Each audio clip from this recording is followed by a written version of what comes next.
ராமன் வேஷமிட்டிருக்கும் பல ராட்சசனுக்கு என்னை தெரியும். பெண் விடுதலைக்காக போராடும் பெரிய மனிதர்கள் கூட தன் விருந்தினர் பங்களா விலாசத்தை தந்ததுண்டு. என்னிடம் கடன் சொல்லி போன கந்துவட்டிக்காரர்களும் உண்டு. சாதி சாதி என சாகும் எவரும் என்னிடம் சாதி பார்ப்பதில்லை. திருந்தி வாழ நான் நினைத்த போதும் என்னை தீண்டியவர்கள் யாரும் திரும்ப விட்டதில்லை. பத்திரிகையாளர்களை விபச்சாரிகள் கைது என்றுதானே விற்பனையாகிறது. விலங்கிடப்பட்ட ஆண்களின் விவரம் வெளியிடாதது ஏன்? காய்ந்த வயிற்றுக்கு காட்டில் இரை தேடும் குருவியைப் போல் என்னை யாரும் பரிகசிக்கவில்லை.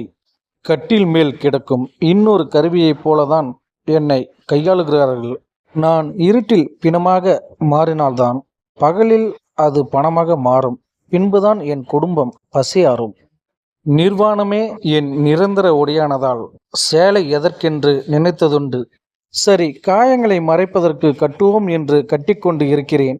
என் மேனியில் இருக்கும் தழும்புகளை பார்த்தால் வரி குதிரைகள் கூட வருத்தம் தெரிவிக்கும். எதையும் வாங்க வசதியில்லாத எனக்கு விற்பதற்காவது இந்த உடம்பு இருக்கிறதே. நாணயமற்றவர் நகங்கள் கீறி கீறி என் நரம்பு வெடிக்கிறதே. வாய் திறக்க முடியாமல் நான் துடித்த பல இரவுகள் உண்டு. ஆண்கள் வெளியில் சிந்தும் வேர்வையை என்னிடம் இரத்தமாய் எடுத்துக்கொள்கிறார்கள். தூறல் சிந்தாத வான் மேகமில்லை. கீறல் படாத வேசி தேகமில்லை. என்னை வேசி என்ற இயேசும் எவரை பற்றியும் கவலைப்பட்டதே இல்லை. ஏனெனில் விதவை, விபச்சாரி, முதிர்கண்ணி, மலடி, ஓடுகாலி, ஒழுக்கம் கெட்டவள், இதில் ஏதேனும் ஒரு பட்டம் அநேக பெண்களுக்கு அமைந்திருக்கும். இது இல்லாமல் பெண்கள் இல்லை. எப்போதும் இழுச்சொல் ஆண்களுக்கு இல்லை.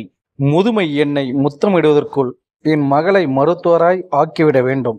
என் மீது படிந்த தூசிகளை அவளை கொண்டு நீக்கிவிட வேண்டும். இருப்பினும் இந்த சமூகம் இவள் மணிமேகலையே என்பதை மறந்துவிட்டு மாதவியின் மகள் என்பதை மட்டுமே ஞாபகம் வைத்திருக்கும். இறுதியாக இரு கோரிக்கை. என்னை மென்று தின்ற ஆண்களே, தயவு செய்து என்னை விட்டு விடுங்கள். நான் விபச்சாரி என்பது என் வீட்டிற்கு தெரியாது.